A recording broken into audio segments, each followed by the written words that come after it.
Inilah rekaman detik-detik menunjukkan penghancuran sistem rudal anti pesawat S-300P Angkatan Bersenjata Ukraina di wilayah Kharkov.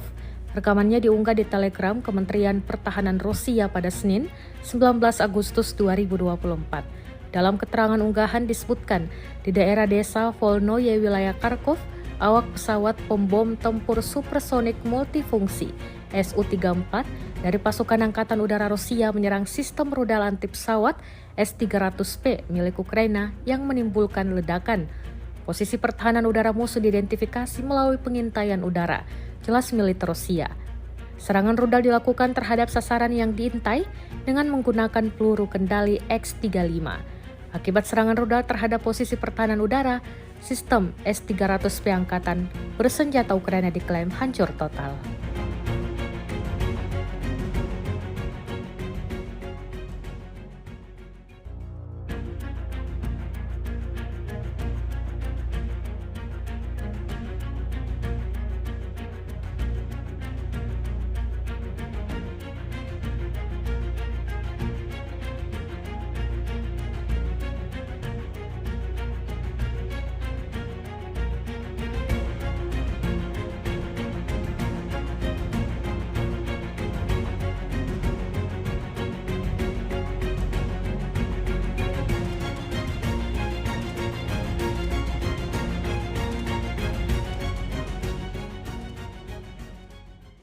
Download Tribun X sekarang, menghadirkan lokal menjadi Indonesia.